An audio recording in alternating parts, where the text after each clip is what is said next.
Hi everyone, welcome back once again to Inspire Classes. मैं हूं आपका मेंटर राहुल आनंद और आज हम लोग डिस्कस करने वाले हैं कंपनी अकाउंट्स के एक इंपॉर्टेंट टॉपिक के बारे में जिसका नाम है डिबेंचर्स। बहुत सारे स्टूडेंट्स को डिबेंचर्स में प्रॉब्लम आती है एंड अनफॉर्चुनेटली समझ नहीं आता मुझे कि क्यों डिबेंचर्स में प्रॉब्लम आती है। जब भी हम लोग डिबेंचर्स के बारे में बात करते हैं तो कंपनी अकाउंट्स में डिबेंचर्स का जो वेटेज है, जो ओवरऑल वेटेज है, वो काफी कम है और सिलेबस भी बहुत कम है। तो जब भी क्लास 12th का बच्चा डिबेंचर्स के बारे में सोचता है तो मान के चलो इट्स अ कपकेक। ये बहुत ही आसान, बहुत ही सिंपल तरीका है। चैप्टर ऐसा है कि आपको 100% स्कोर मिलेगा और कंसेप्चुअली भी आपको बहुत ज्यादा दिमाग लगाने की जरूरत डिबेंचर्स में तो एटलीस्ट नहीं पड़नी चाहिए। थियोरेटिकल बेसिस पे देखें तो डिबेंचर्स में बहुत सारे टॉपिक्स हैं। मैं सारी डिटेल थ्योरी को इस पर्टिकुलर वीडियो में कनेक्ट नहीं करूंगा।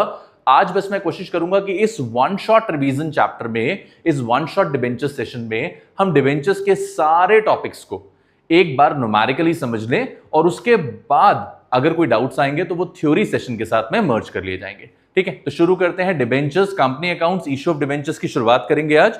और शुरुआत करने से पहले मैं आपको ये बता दूं कि क्लास 12th में डिबेंचर्स का जो बोर्ड एग्जाम का कंसेप्ट है वो बहुत ही स्पेसिफिकली अप्लाई होता है। व्हेन आई से स्पेसिफिकली अप्लाई होता है मतलब छोटे छोटे टॉपिक्स हैं, दो दो तीन तीन चार चार क्वेश्चंस करने हैं और टॉपिक्स कवर हो जाएंगे। शुरू करें तो सबसे पहले शुरुआत करेंगे आज डिबेंचर्स में कोलेट्रल से।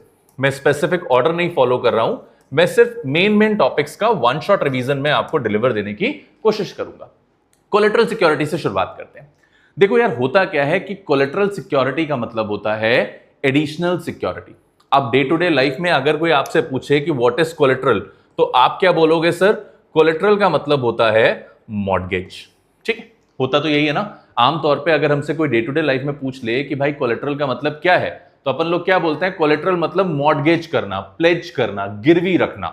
बट जब हम डिबेंचर्स के बारे में बात करते हैं बॉस, तो डिबेंचर्स में कोलेट्रल का मतलब मॉर्गेज करना है, लेकिन यहां पे ये जो वर्ड कोलेट्रल है इसको हम लोग यूज करते हैं एज एडिशनल।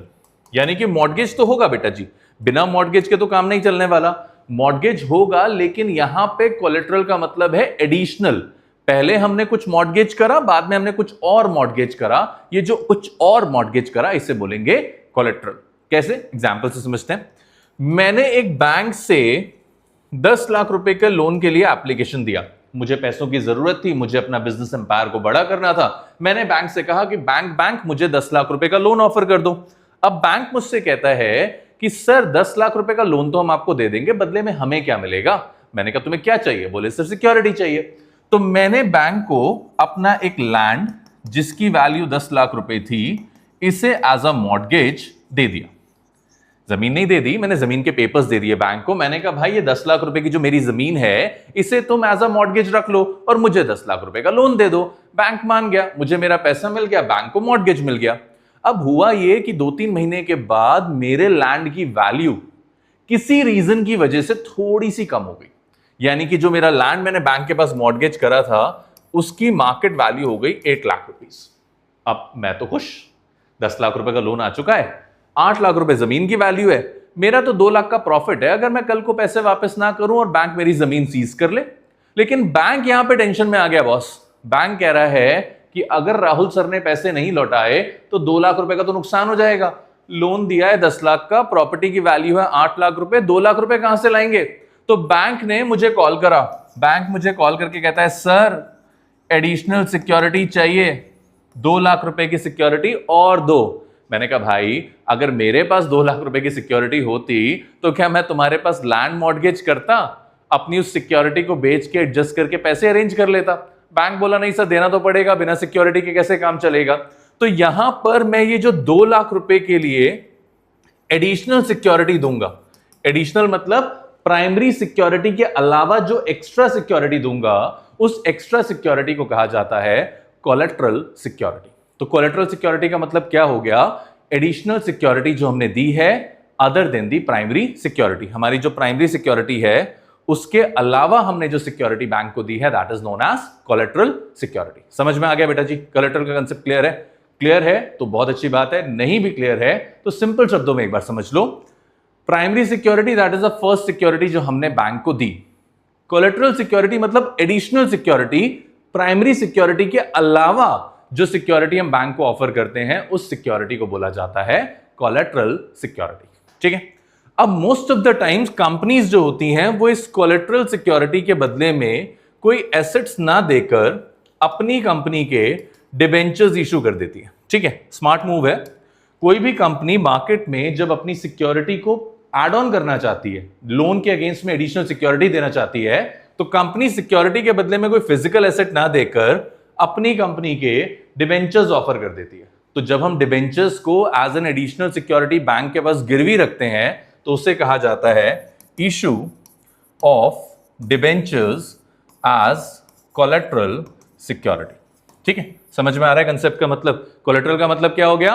एडिशनल हो गया। सिक्योरिटी का मतलब हमने क्या करा? कुछ गिरवी रख दिया। तो कोलेटरल सिक्योरिटी में अगर कंपनी अपने डिबेंचर्स मॉर्गेज कर देती है बैंक के पास against loan as an additional security, तो वो बन जाएगा issue of debentures as collateral security. ठीक है सर, मूव समझ में आ रहा है कंसेप्ट क्या है?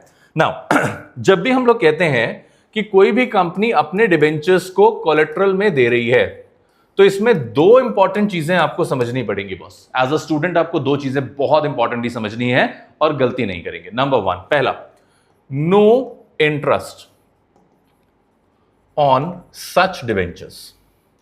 अगर आप एज अ कंपनी अपने डिबेंचर्स को कोलेटरल सिक्योरिटी में बैंक को दे रहे हो बॉस, तो आपको इंटरेस्ट नहीं देना पड़ेगा। यही तो सबसे बड़ा एडवांटेज है कि हमने डिबेंचर्स दिए एज अ सिक्योरिटी, हमने इशू नहीं करे डिबेंचर्स, हमने आपको ओनरशिप नहीं दी है, हमने बस डिबेंचर्स का पोजीशन आपको दे दिया कि ये डिबेंचर्स अपने पास गिरवी रख लो तब तक जब तक हम आपका पैसा नहीं लौटा देते, बदले में इंटरेस्ट नहीं मिलेगा। यानी कि कोलेटरल सिक्योरिटी के डिबेंचर्स पे इंटरेस्ट नहीं मिलता है। Number two, if we fail to make the payment, अगर हम पेमेंट दे पाने में नाकाम हो जाते हैं, हो सकता है फॉर गॉड सेक अगर कोई मिसहैपनिंग हो गई और हम अपने डिबेंचर होल्डर्स का अपने लोन का पेमेंट नहीं कर पाते हैं, उस सिचुएशन में जो बैंक होगा वो हमारा डिबेंचर होल्डर बन जाएगा। यानी कि ये जो डिबेंचर्स हमने उनको सिक्योरिटी के तौर पर दिए थे, इनके वो रियल ओनर्स बन जाएंगे और उसके बाद हमें उन्हें इंटरेस्ट देना पड़ेगा। यानी कि जब तक वो रियल ओनर्स नहीं है, पोजीशन में है, तब तक कोई इंटरेस्ट नहीं देंगे। एक बार पोजीशन से कन्वर्जन हो जाए ओनरशिप में, यानी कि हम पेमेंट दे पाने में नाकाम हो जाए, उसके बाद उन्हें इंटरेस्ट देना पड़ेगा। ये दो इंपॉर्टेंट गाइडलाइंस आपको फॉलो करनी है। ठीक है, कब? जब कोलेटरल डिबेंचर्स चलेगा। अब जब हमने अपनी कंपनी के डिबेंचर्स को as a collateral security market में इशू करा, तो हमारे पास इसके अकाउंटिंग ट्रीटमेंट में दो चीजें आती हैं।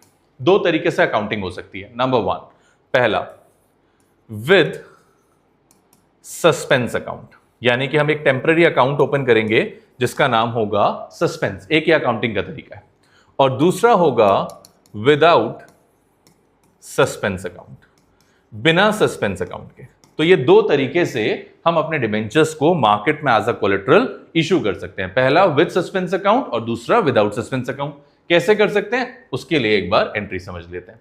सबसे पहले समझते हैं नंबर वन, जब हमने कहा विद सस्पेंस अकाउंट, यानी कि जब हमें सस्पेंस अकाउंट ओपन करना है उस सिचुएशन में एंट्री क्या होगी। ठीक है, तो ध्यान से देखते हैं।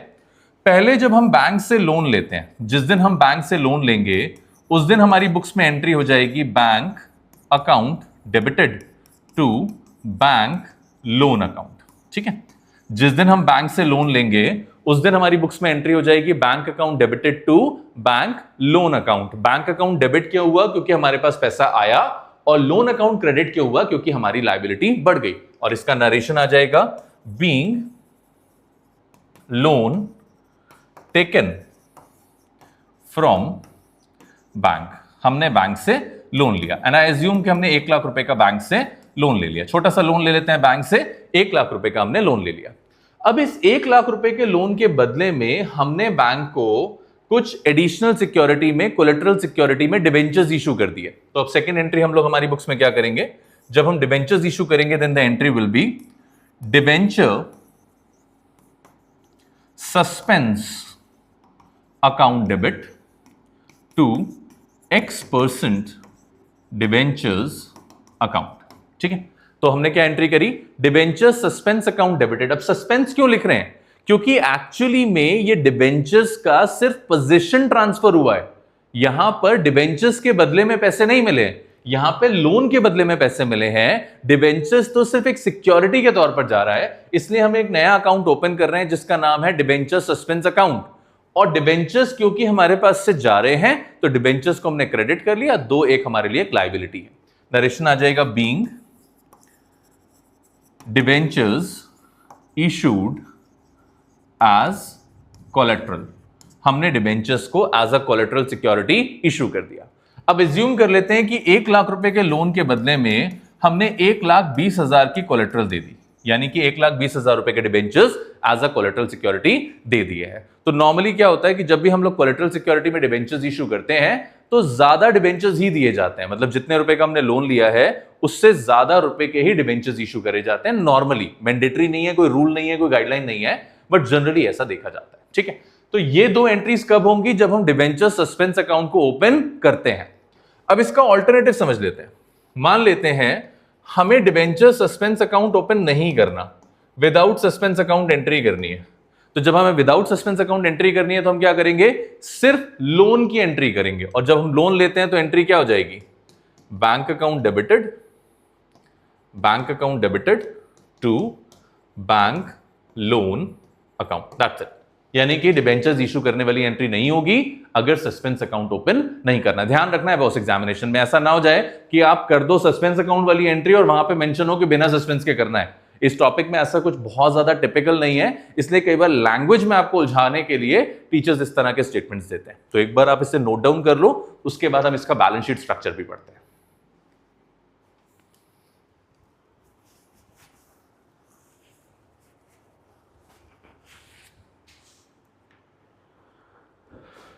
ठीक है, नोटेड सर। चलिए अब इसकी बैलेंस शीट पढ़ते हैं।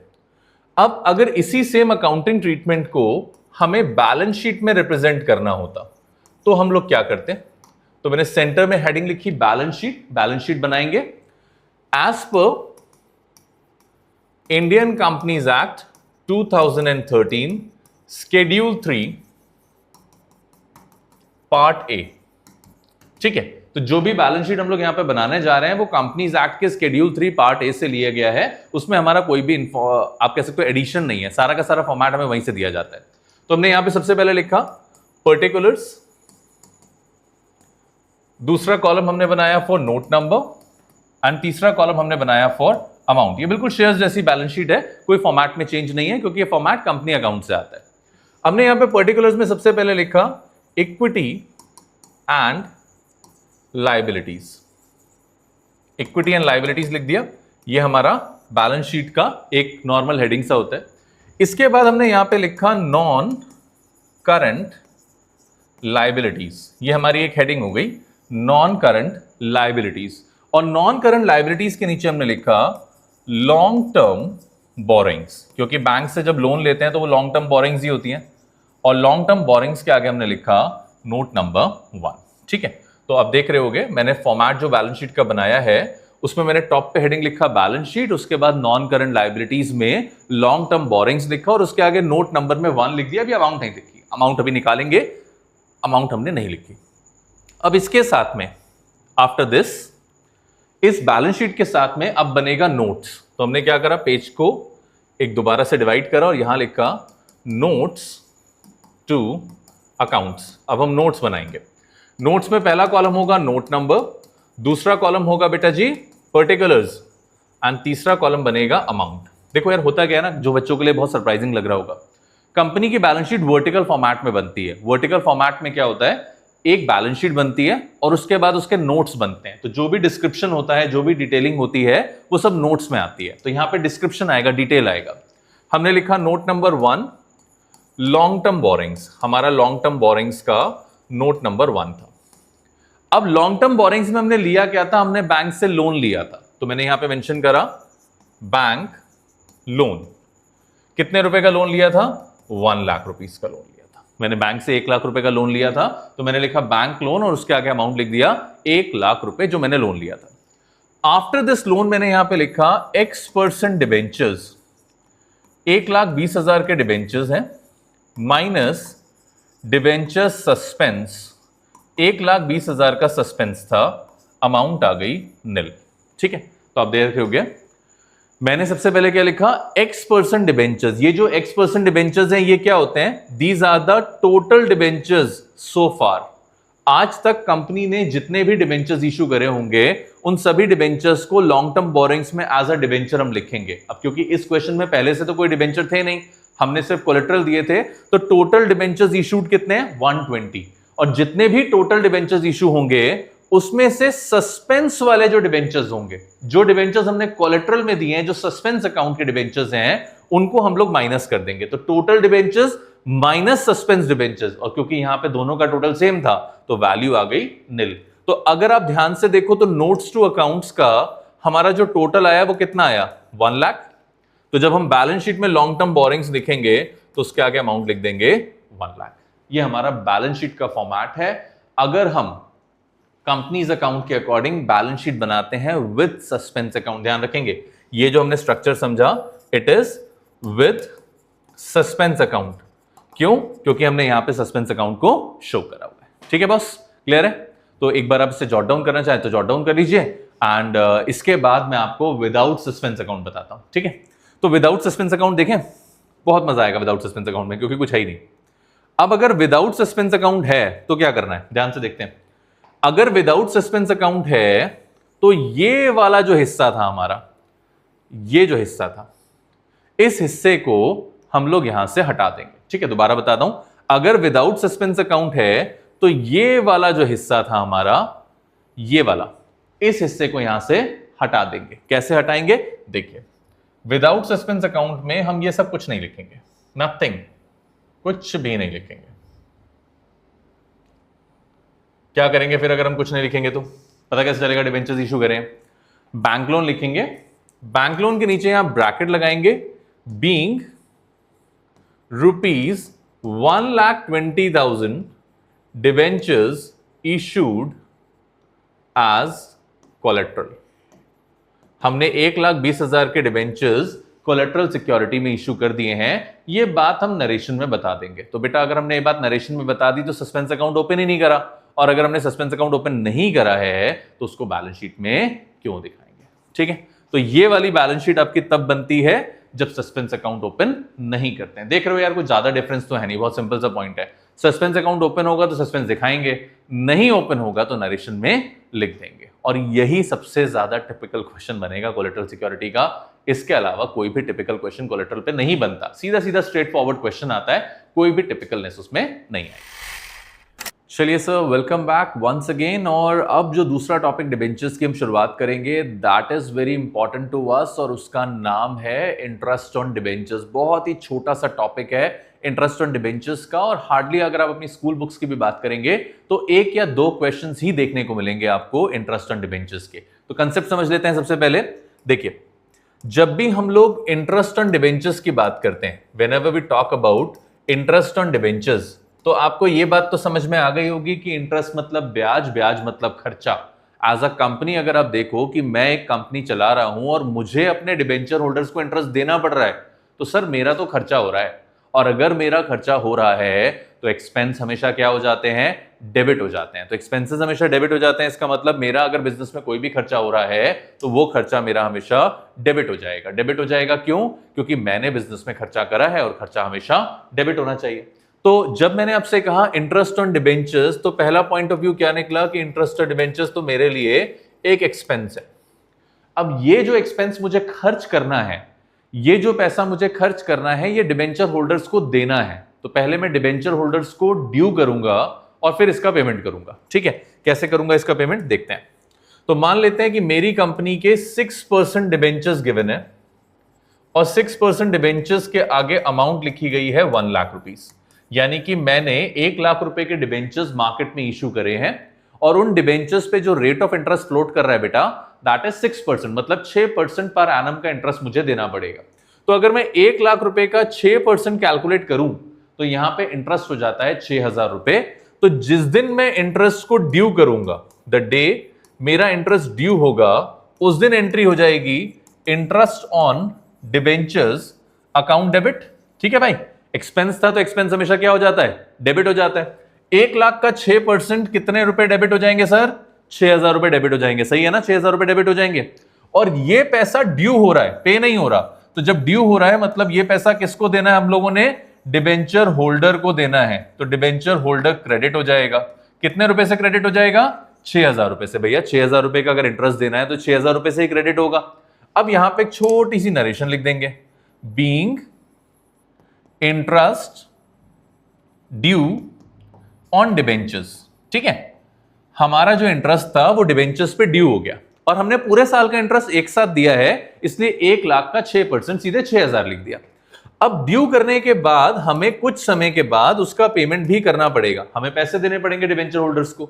तो जब हम डिबेंचर होल्डर्स को पैसे देंगे तो क्या एंट्री हो जाएगी, डिबेंचर होल्डर्स अकाउंट डेबिट, क्योंकि अब हमारी लायबिलिटी कम हो रही है। लायबिलिटी क्यों कम हो रही है, पहले हमने डिबेंचर्स ड्यू करे थे तो लायबिलिटी बढ़ गई, आज हम उनका पेमेंट करेंगे तो लायबिलिटी कम हो जाएगी। कितने रुपए से लायबिलिटी कम होगी, 6,000 रुपए से। और पेमेंट कहां होगा, बैंक में। तो लिखेंगे टू बैंक अकाउंट, कितने रुपए लिखेंगे, 6,000 रुपए। और नरेशन क्या आ जाएगा sir, being interest paid to debenture holders. हमने डिबेंचर होल्डर्स को इंटरेस्ट दे दिया। तो पहली एंट्री में हमने इंटरेस्ट को ड्यू करा, दूसरी एंट्री में हमने इंटरेस्ट को पे करा। अभी कहानी खत्म नहीं हुई है सर, अब एक एंट्री तो और करनी पड़ेगी हमें। क्या होगी वो एक एंट्री, ड्यूरिंग द ईयर हम जितना भी इंटरेस्ट चार्ज करते हैं, जितना भी इंटरेस्ट पे करते हैं, वो हमारे लिए एक एक्सपेंस हो जाता है। और एक्सपेंस हमेशा at the end of the year profit and loss में चला जाता है। तो यहां पर ये कंपनी है, इसीलिए एक और एंट्री होगी, statement of profit and loss. यहां पे प्रॉफिट एंड लॉस अकाउंट नहीं बनेगा, क्या बनेगा, statement of profit and loss account debit 6,000 रुपए। हमारा जितना भी इंटरेस्ट था हमने वो सारा का सारा इंटरेस्ट कहां ट्रांसफर कर दिया, statement of profit and loss account में ट्रांसफर कर दिया, टू इंटरेस्ट ऑन डिबेंचर्स। तो ये 3 एंट्री का कॉम्बिनेशन बनेगा। पहली एंट्री में हमने हमारे इंटरेस्ट को ड्यू करा, दूसरी एंट्री में हमने हमारे इंटरेस्ट को पे करा, और तीसरी एंट्री में हमने इंटरेस्ट ऑन डिबेंचर्स को स्टेटमेंट ऑफ P&L से चार्ज कर दिया। क्योंकि एक रेगुलर नेचर का एक्सपेंस है इसलिए स्टेटमेंट ऑफ P&L से चार्ज कर रहे हैं। अगर कोई कैपिटल नेचर का एक्सपेंस होता तो उसके लिए हम कैपिटल रिजर्व या सिक्योरिटी प्रीमियम को यूज कर लेते। अब ये तो तब है बेटा जब हमें एनुअली इंटरेस्ट देना है। एनुअली का मतलब साल में एक बार इंटरेस्ट देना है। तो अगर साल में एक बार इंटरेस्ट देना है तो ये 3 एंट्रीज आप अपनी बुक्स में पोस्ट कर दोगे। बट कभी कभी क्या होता है, क्वेश्चन आपसे कहता है interest is paid half yearly. Half yearly का मतलब 6 महीने में एक बार। जो भी इंटरेस्ट हम पे करेंगे वो कब पे करेंगे, 6 महीने में एक बार इंटरेस्ट पे करेंगे। तो अगर हम 6 महीने में एक बार इंटरेस्ट पे कर रहे हैं तो क्या होगा, तो पहली एंट्री होगी interest on debentures account debit to debenture holder account. ठीक है, मैं शॉर्ट फॉर्म में लिख रहा हूं, इसको समझ लेंगे। Interest on debentures account debited to debenture holders account 3,000 रुपए से। अरे अभी तो 6,000 आ रहा था, अचानक से 3,000 कैसे हो गया, सर पूरे साल का इंटरेस्ट 6,000 है, हाफ ईयरली करोगे तो इंटरेस्ट भी तो आधा हो जाएगा ना, टाइम आधा हुआ तो अमाउंट भी तो आधी हो जाएगी। आधी अमाउंट मतलब 3,000 रुपए। उसके बाद हम इसको पे करेंगे, डिबेंचर होल्डर अकाउंट डेबिट 3,000 रुपए, और बैंक से पेमेंट कर देंगे तो टू बैंक अकाउंट 3,000 रुपए हमने पे कर दिया। ठीक है, फिर क्या होगा, फिर से इंटरेस्ट ड्यू होगा बाद के 6 महीने का। Interest on debentures account debit to debenture holders account 3,000 रुपए। फिर से इंटरेस्ट पे होगा, debenture holder account debit to bank account 3,000 रुपए। यानी कि साल में अगर 2 बार इंटरेस्ट पे हो रहा है तो 2 बार इंटरेस्ट ड्यू भी होगा। पहले ड्यू हुआ, फिर पेमेंट हुआ, फिर ड्यू हुआ, फिर पेमेंट हुआ। अब क्या करेंगे, अब तो ईयर खत्म हो गया, अब स्टेटमेंट ऑफ P&L से चार्ज कर लेंगे। यानी कि जितना भी इंटरेस्ट हमने ड्यूरिंग द ईयर चार्ज लगाया उसकी एंट्री हो जाएगी statement of profit and loss account debit to interest on debentures account 6,000। तो ये बात अब समझ लेना सर कि स्टेटमेंट ऑफ P&L में इंटरेस्ट पूरे साल का एक साथ ईयर एंडिंग में जाता है। पेमेंट आप चाहे हाफ ईयरली करो, आप चाहे क्वार्टरली करो, आप चाहे एनुअल करो, डिपेंड करता है। अगर एनुअल करेंगे तो 3 एंट्रीज हो गई, हाफ ईयरली करेंगे तो 5 एंट्रीज हो गई। बस इतना ही है इंटरेस्ट ऑन डिबेंचर्स में, और कोई कंसेप्ट ही नहीं है इंटरेस्ट ऑन डिबेंचर्स का। Got it? डिबेंचर्स में तीसरे टॉपिक की शुरुआत करते हैं। पहला टॉपिक हम लोगों ने डिस्कस करा है कोलेटरल, दूसरा टॉपिक हम लोगों ने डिस्कस करा है इंटरेस्ट, और अब तीसरा जो टॉपिक है ये बोर्ड एग्जामिनेशन के पॉइंट ऑफ व्यू से मुझे लगता है काफी ज्यादा इंपॉर्टेंट और टॉपिक भी बहुत इजी है। टॉपिक का नाम क्या है? When the debentures are issued from the view point of redemption. ठीक है, जब कोई भी कंपनी अपने डिबेंचर्स को मार्केट में इशू कर रही है इस पॉइंट ऑफ व्यू के साथ में कि after a certain period of time company in debentures को रिडीम करेगी, और अगर रिडीम करते समय कोई प्रॉफिट और लॉस होगा तो according to the conservatism concept उस प्रॉफिट और लॉस को आज ही एस्टिमेट कर लिया जाएगा। ऑल्दो प्रॉफिट्स को अवॉइड कर दिया जाएगा बट लॉसेस को एस्टिमेट कर लिया जाएगा। तो रिडेम्पशन का मतलब होता है रीपेमेंट। तो फ्यूचर में कभी अगर हमें पैसे लौटाने हैं तो कितने पैसे लौटाने हैं, और अगर वहां पे हमें कोई प्रॉफिट या लॉस या ऐसा कुछ हो रहा है तो उसके बारे में हमें आज ही पता होना चाहिए। ये टॉपिक हमें इस बारे में बताता है। ये रिडेम्पशन नहीं है, ये इशू ऑफ डिबेंचर्स ही है, बस इस पॉइंट ऑफ व्यू के साथ में है कि अगर फ्यूचर में हमें डिबेंचर्स को रिडीम करना है तो क्या पॉसिबिलिटीज बनेगी। इस टॉपिक के लिए मैं कुछ केसेस बना लेता हूं, क्योंकि नॉर्मली अगर हम देखें इस पूरे टॉपिक में 6 केसेस बनेंगे। तो A, B, C, D, E and F, हमने 6 केसेस को यहां पे मार्क कर लिया। टोटल 6 ही केसेस बनेंगे। ठीक है, अब 6 केसेस में सबसे पहला केस क्या आएगा? When the debentures are issued at par. Par मतलब ओरिजिनल वैल्यू, जितने रुपए का डिबेंचर है उतने रुपए में बेच देंगे।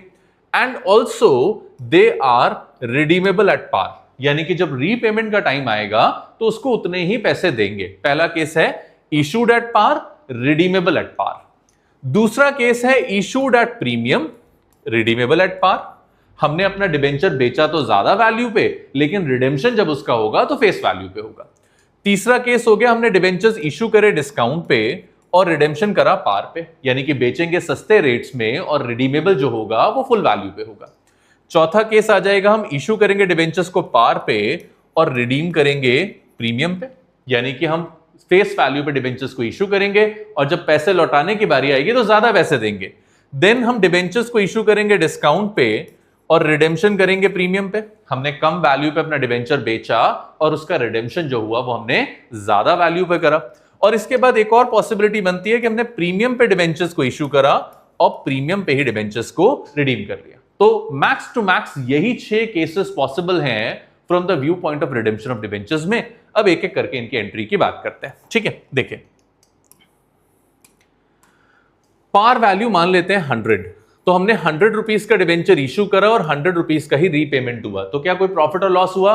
नहीं हुआ। तो अगर प्रॉफिट और लॉस नहीं हुआ तो पहली एंट्री हो गई बैंक अकाउंट डेबिट, क्योंकि हमारे पास पैसे आए 100 रुपए, to X% debenture application and allotment 100 रुपए। ये हमारे पास जब पैसे मिले तब हमने एंट्री करी, बैंक अकाउंट डेबिट हुआ क्योंकि पैसा आया, टू डिबेंचर एप्लीकेशन अलॉटमेंट क्योंकि एप्लीकेशन और अलॉटमेंट का पैसा आया।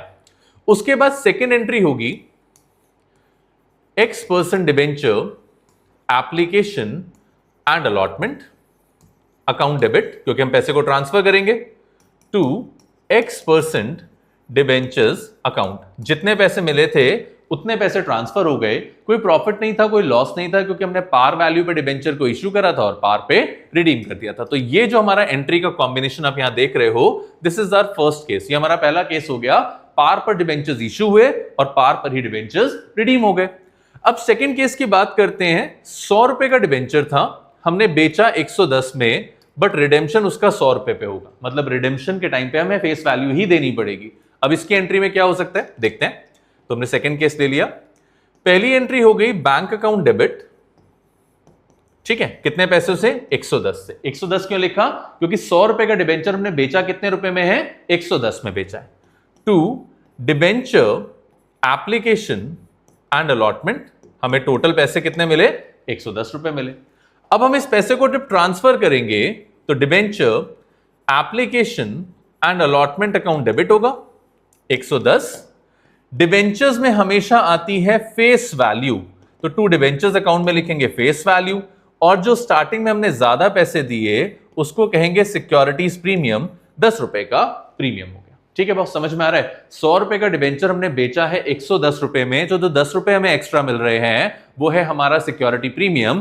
प्रीमियम हमारे लिए एक इनकम है, इसलिए हमारी इनकम क्रेडिट हो गई। ये हो गया हमारा दूसरा केस। अब तीसरे केस की बात कर लें ना।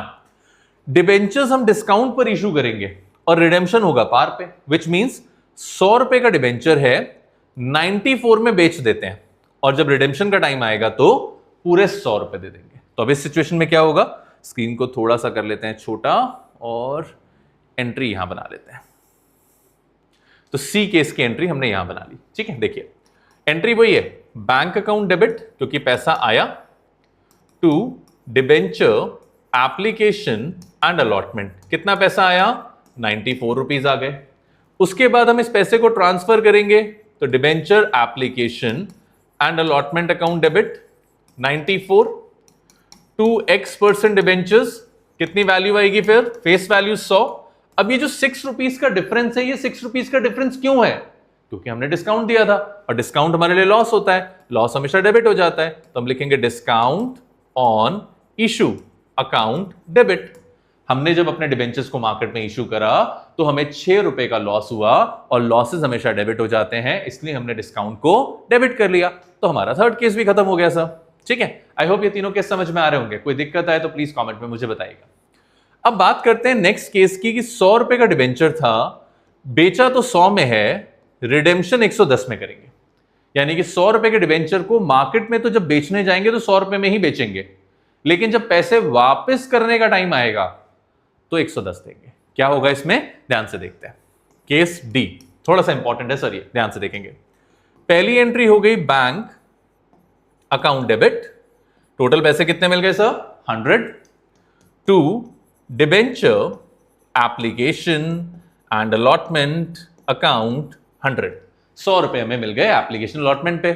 अब इस पैसे को ट्रांसफर भी करेंगे sir, debenture application and allotment account debit, हमें टोटल पैसे कितने मिले थे 100, हमने लिखा टू डिबेंचर्स में फेस वैल्यू 100, तो जितने पैसे हमें मिले थे हमने उतने पैसे ट्रांसफर कर दिए। अब क्या करना है, ध्यान से देखो, हमने प्रीमियम पे रिडीम करना था, यानी कि फ्यूचर में हमें 10 रुपए एक्स्ट्रा देने पड़ेंगे, तो फ्यूचर में अगर 10 रुपए एक्स्ट्रा देने पड़ेंगे तो वो लायबिलिटी हो गई, तो हमने यहां लिखा टू प्रीमियम ऑन रिडेम्पशन। जो फ्यूचर में एक्स्ट्रा पेमेंट हम करेंगे उसे सिक्योरिटी प्रीमियम नहीं कहेंगे बच्चे, उसे क्या बोलेंगे, टू प्रीमियम ऑन रिडेम्पशन। और प्रीमियम ऑन रिडेम्पशन कितना देना पड़ेगा 10 रुपए का। अब फ्यूचर में 10 रुपए एक्स्ट्रा देने हैं, फ्यूचर में लायबिलिटी है, मतलब आज नुकसान हो रहा है ना। अगर फ्यूचर में किसी को 10 रुपए एक्स्ट्रा देने हैं, इसका मतलब आज पैसे कम मिल रहे हैं, तो हम यहां पे लिखेंगे loss on issue of debentures account debit 10 रुपए। तो अब यहां से एक बात बहुत अच्छे से अपने दिमाग में बिठा लो सर, कि जब जब प्रीमियम ऑन रिडेम्पशन होगा तब तब loss on issue of debentures होगा, ठीक है। मेरे साथ बोलेंगे, जब जब प्रीमियम ऑन रिडेम्पशन होगा तब तब loss on issue of debentures होगा। अगर प्रीमियम ऑन रिडेम्पशन हो रहा है मतलब आज बिजनेस को लॉस हो रहा है, और ये मैंडेटरी कंडीशन है। क्या मैंडेटरी कंडीशन है, जब जब प्रीमियम ऑन रिडेम्पशन होगा तब तब loss on issue of debentures होगा। Got it. तो हमारा फोर्थ केस भी खत्म हो गया सब। अब आ जाता है फिफ्थ केस के बारे में।